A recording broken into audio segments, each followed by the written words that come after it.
So today I want to talk about sales team management. No sales tricks, not closing hacks, and definitely not motivational bullshit. If you're on a sales team, managing one, or plan to scale one in 2026, this episode is for you. This is all about hiring the right sales manager, not the best rep.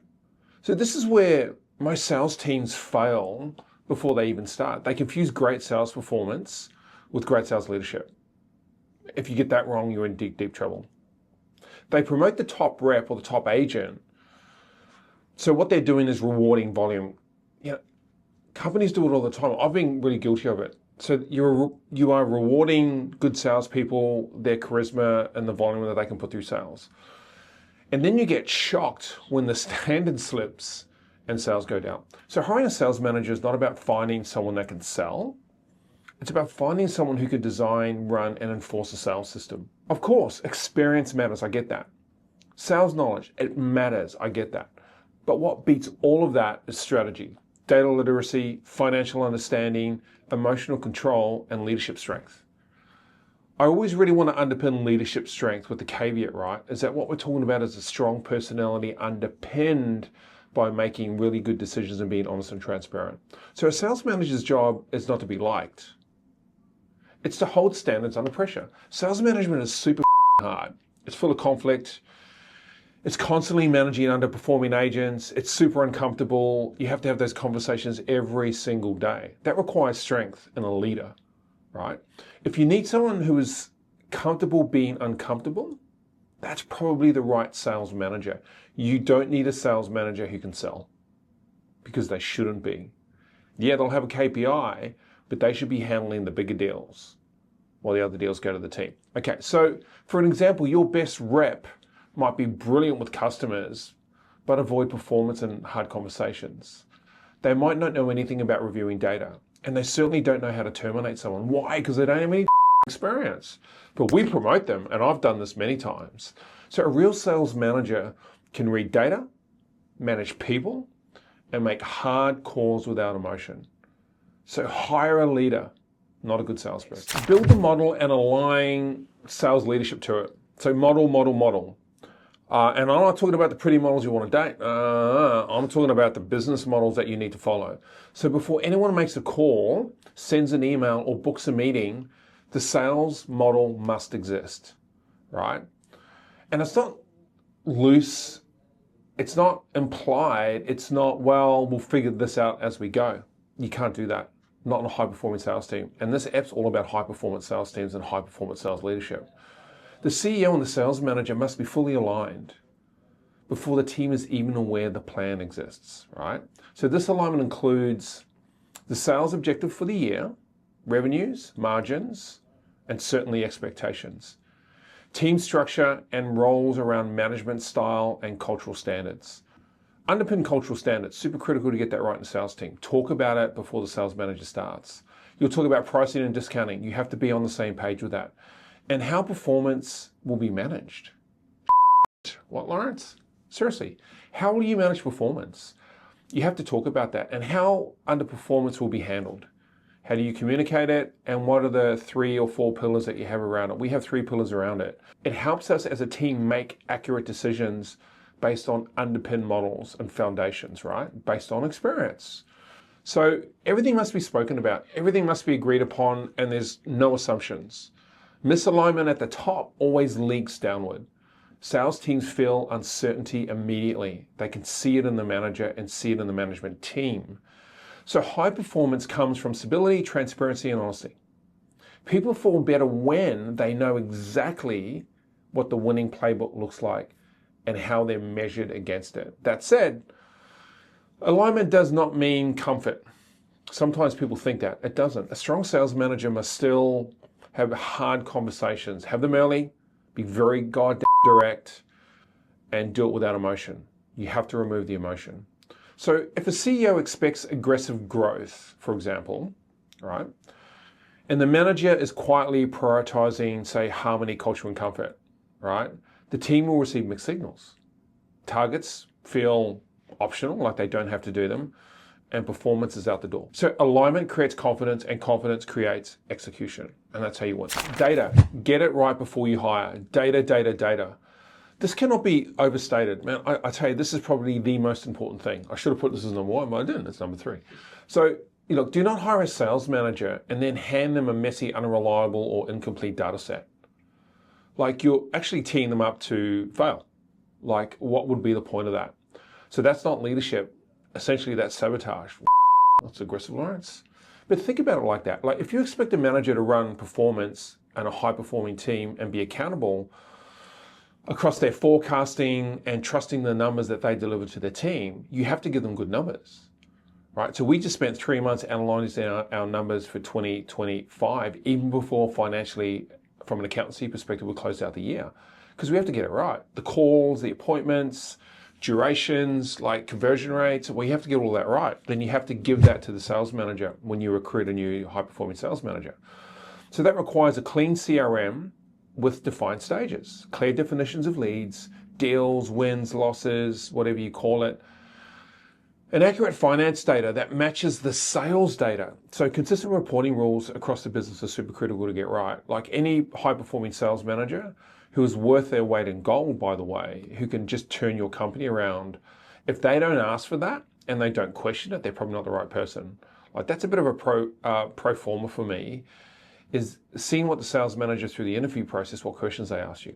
So sales managers don't manage people first, they manage patterns, they manage models first, and then they'll talk about the team second. So look out for that during the interview process. So, and patterns only show up if a sales manager is smart with clean data. So if data is poor, like, decisions become emotional. Like, that's what I find, especially in sales. And arguments replace action and performance stalls, right? So for an example, if sales, they say deals are closing and the finance person says revenue isn't landing in the business, and the manager spends time mediating disputes instead of improving conversions or margin, that's a waste of their time. But aligned data eliminates that. So think about that. Get that right. I think I've said goddamn twice since we've been filming today. So my apologies, big guy. So always fix the data before you hire. Always fix the data before you hire. Okay, next. We're next. Reporting and analysis. So this is all about removing emotion from performance. To have a high-performing team, you have to remove the emotion. And I tell you what, sales teams are full of emotion, are they not? They certainly are. So reporting is how you remove emotion from a sales team and from sales team management, in my opinion, from my experience. And I've been managing sales teams for almost 3,000 years. That was a joke. Okay, so without reporting, every conversation becomes personal. With reporting, conversations become factual. It's cool, right? But it's true. So at the outset, define reporting clearly with everybody. So what agents report, what the managers report, and what the executive reviews. And it could be the CEO or the COO or whoever that may be in your business. So new agents should be reviewed weekly on reporting, not forever, just until they hit minimum KPI consistently. That's normally my thing. And this is not micromanagement, it's about structure and growth and ensuring that they're aligned to success, right? Every agent is going to need more help at the start. And as they mature and understand the product better, you can sort of step back from them. I normally do a third, right? Reduce my management of a new hire each month by a third. And when you get to the end of the third month, they're on their own. So give every new hire, 30 days to show the pro indicators of progress. So it doesn't have to be perfect. What you're looking for is momentum. So if nothing is moving after 30 days, the data is telling you something, right? So you need to be very, very on point with that. Someone may not close deals in month one, but that's cool, no harm, no foul. But if activity is high and the pipeline is building, that's coachable and they will end up being successful. They just require more time. So if there's no activity in the pipeline though, they're in trouble. And if the data shows you that through reporting, that's the difference between high performance and low performance. So it's going to give you the early signs to move people on at a higher, faster rate with more accuracy. All right, so next we're going to talk about sales skills. As a sales manager, sales skills are not your responsibility. God, like every time I walk into a sales team or coach A sales team, the manager is hell-bent on coaching sales, and it does my head in. Like, I want to strangle them, throw them off a building, run over them with my car. But this is where sales managers and sales leaders miss the point, right? So if you hire experienced salespeople, sales skills are not your responsibility. Sales managers are not there to teach closing techniques or objection handling. Come on now. That's the baseline that they have to come on with. That's why they were hired in the first place. Like, how many times you go into an interview and you ask the salesperson that you're interviewing what their conversion rate is? Oh, it's 50%. Okay, cool. Well, then I don't have to teach you about sales at all. Maybe you can teach me. And then you put them in the role and their sales conversion is 3%, right?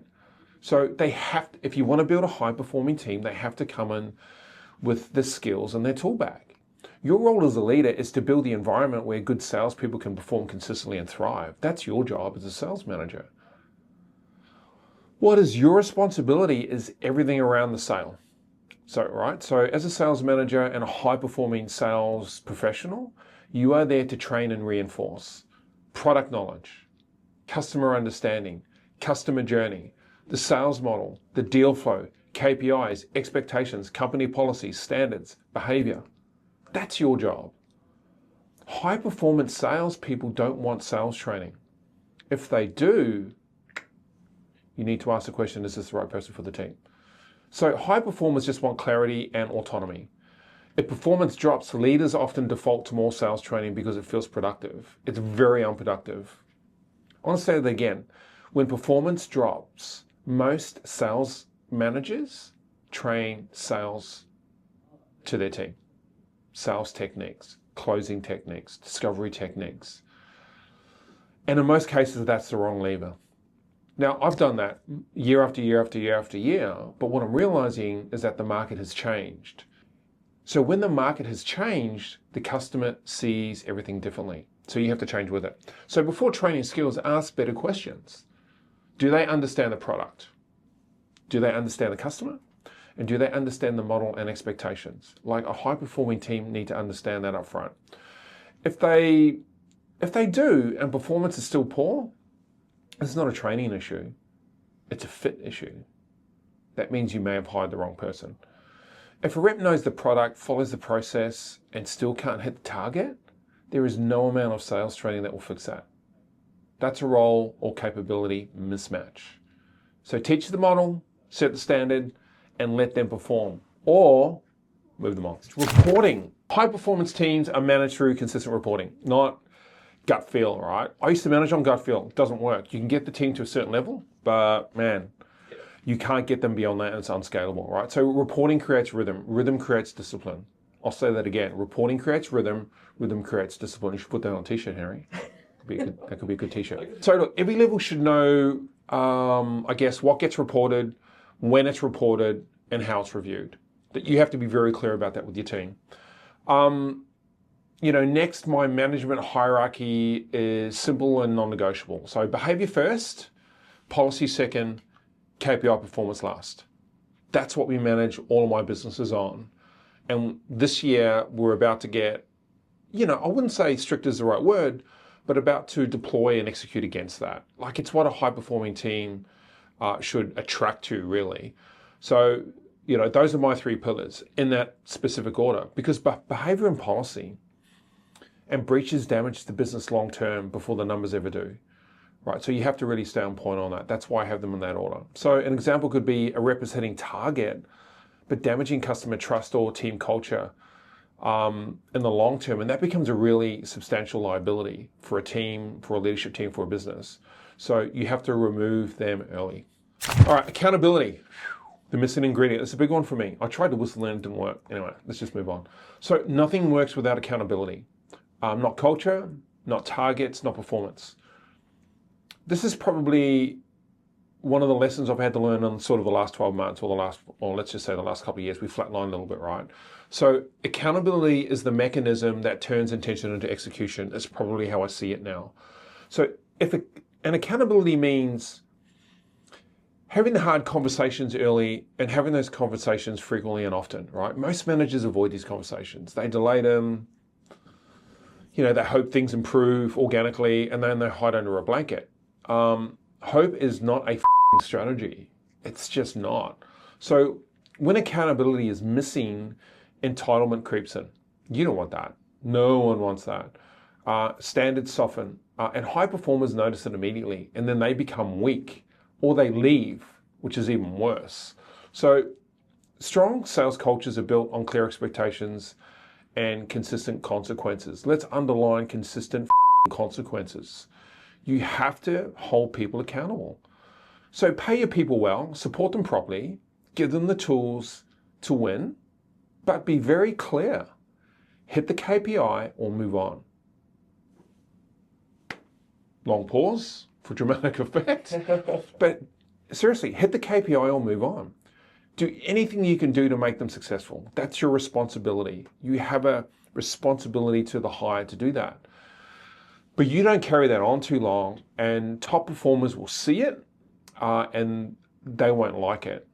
So that clarity is not harsh, it's just respectful. So an example could be, let me think, if one rep is allowed to miss target repeatedly without consequence, the rest of the team silently lowers their own standards. Accountability applied fairly protects the best people and protects the minimum KPI that the company needs to operate against in terms of OPEX and making profitability. So remember that. High performance and building a high performing team, mostly I think is about, at least a third of it is about accountability. All right, next. So we're going to talk about targets. There's some complication with targets because they are financial. You have to line them up with the company finances, the balance sheet, and the P&L, right? And then you have to record them, you have to chart them, graph them, and do reporting on them financially. The accountant should get, or the bookkeeper should get involved in that. But you have to load them into the system so they're transparent and everyone can see them.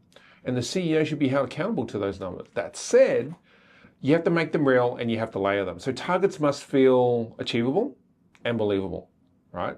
So that only happens when they are built on clean historical data, not optimism or pressure or fire-breathing unicorns, right? Like I said at the start, having good data for your sales manager is super critical. It underpins everything financially and all of your reporting and your target set for the whole year.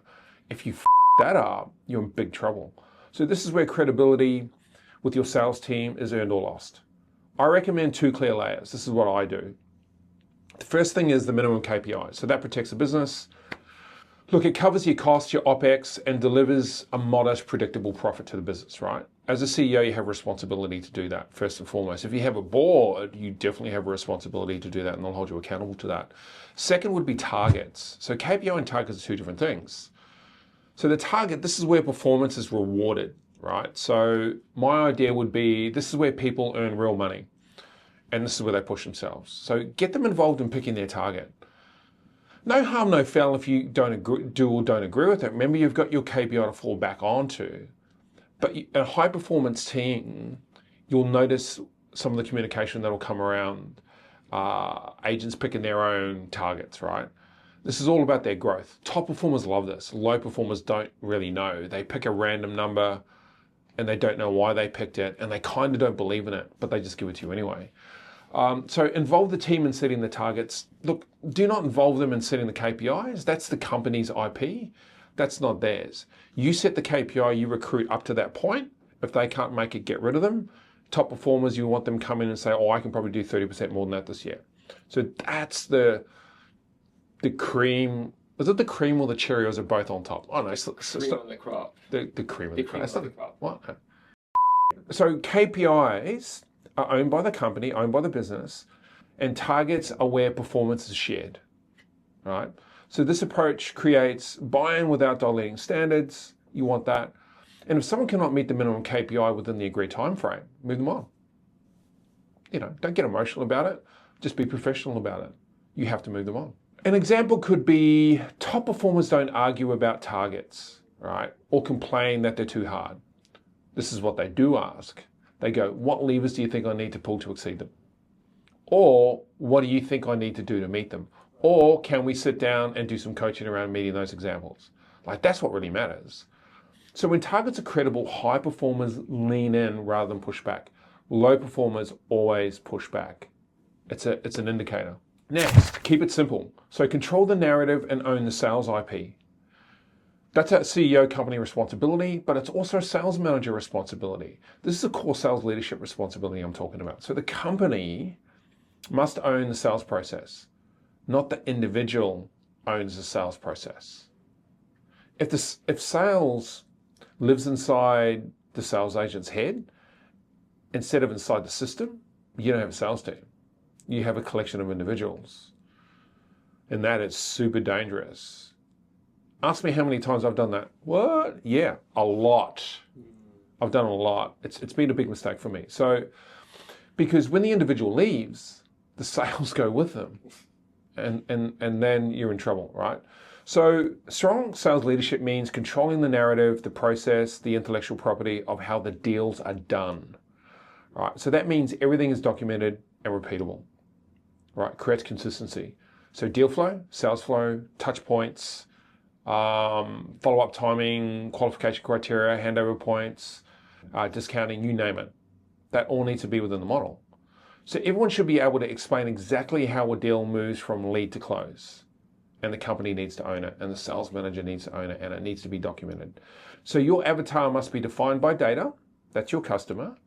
Your messaging must be consistent. Your scripts must be framework, not freestyle performances, for example, right? So salespeople can personalize delivery, but they cannot reinvent the process. That's the company's IP. So a top performing sales team, if you want to build one this year, you have to create frameworks for that. Magical unicorns, pooing out candy floss will not do it for you. So you have to do that, right? And be really considerate about it. So it's not about control for control's sake. It's about resilience, consistency, and longevity. A well-built sales model allows you to onboard and offboard sales agents without disrupting revenue, and that's really, really important to the business. Every CEO wants that, by the way, and if you can do that well, as a sales manager, you can earn really, really high amounts of revenue because that's what a CEO will notice, and that's real scale. So if a top performer leaves, revenue collapses, the problem wasn't the rep, the problem was the absence of the system. When the company owns the sales IP, new agents can be trained quickly and standards remain consistent. And customers receive the same experience regardless of who they speak to. And you need that. You need consistency with your market. Super critical to get that right. Finally, my last topic, which is a topic that I think is super critical, is that everyone needs to stop selling. I know that might sound counterintuitive, but old school sales is done. It's over. Forget about it. It's like the Prius, right? It's done. Oh, hang on a minute. No, they just did a new one, didn't they? That's right. Hey, we're still carrying through on the Prius joke. How long can we carry? Can we do the Prius joke, everything we record, every piece of content for the rest of the year? That old sales school thing is done. Like, this is the most important mindset shift for modern sales leadership. To understand that, old school sales is finished. So the era of tricks, pressure tactics, the personality-driven selling guy is over. Like, it might still look entertaining online, and you see a lot of it on Insta and, TikTok, but it doesn't scale and it just doesn't last. It's done. Today's customers are informed. They research, they compare, they know what they want before they even speak to you. They've already done their market research. They have all of their costs. They have all of their intel. They've collected the data, right? So that changes the role of the sales team. High performers know this. High performers are consultants. Low performers are salespeople. That's the difference. Sales is no longer about convincing people to buy things they don't understand. It's about helping informed buyers make confident decisions, right? To build a high-performing sales team, you need to understand that ethos, because as a sales manager, you need to support that, you need to narrate it, and set the narrative for your high performers. Customers can smell a bullshit artist a mile away, and salespeople historically have been very good at producing, right? They just have. So that's why old school sales cultures collapse. They rely on emotion, they rely on ego, and individual performance rather than systems and consistency and data and reporting. It's kind of now I know, because I used to manage a team like that, and there's no harm, no foul. They were great agents, but you can't do that now. Maybe it worked back then. Like we were relatively successful and built some successful business and used to close a lot of deals. But that model doesn't work now. Like, we've had a bit of a flatline in the last couple of years, and I think that has been a contributing factor to it. So modern high-performing sales teams are built on product mastery, technical competence, clear communication, honesty and transparency, efficiency and respect for customers' time. Because everyone is busier than the president. Everyone is busier than the president. You need to respect that. This approach is scalable and coachable, by the way. And it's repeatable. Like, you can scale the out of it. So when a salesperson is direct, knowledgeable, and respectful of a customer's time, trust builds really, really quickly, and you want that. When they perform, over-exaggerate, or apply pressure, trust just disappears super fast with the customer. Why? Because they can see the Modern sales leadership isn't about loud voices. It's about very clear ones. So in closing, I guess to review this app today, high-performing sales teams don't happen by accident. They are built deliberately through leadership, through structure, through data, through accountability. Hire the right sales manager, not the loudest rep. Do not promote the best sales rep into the management role, please. Build a clear model and align at the top. Get your data right before you scale. Manage performance through reporting, not emotion. Leave the emotion at the door, please. And focus on product, processes, and standards, not sales tricks. Hold people accountable early, but do it well balanced and do it fairly. Set targets that are real and layered. Own the sales process so the company owns the IP, and stop selling old school. Do this and sales becomes predictable, scalable, and far less stressful. And that's how you build a successful, high-performing sales team. Okay, that's it. Thanks for listening, really appreciate it. If you found value in this, hit the subscribe and click the bell for notifications, or share it with someone managing a sales team right now who you think will get value out of it. That'll be great. Look, we do this for free and fund it ourselves, so that support genuinely helps us grow the channel. If you've got a question, drop a comment and I'll get back to you. And we'll see you next time. And remember, your success is your responsibility. Thanks again. Cheers.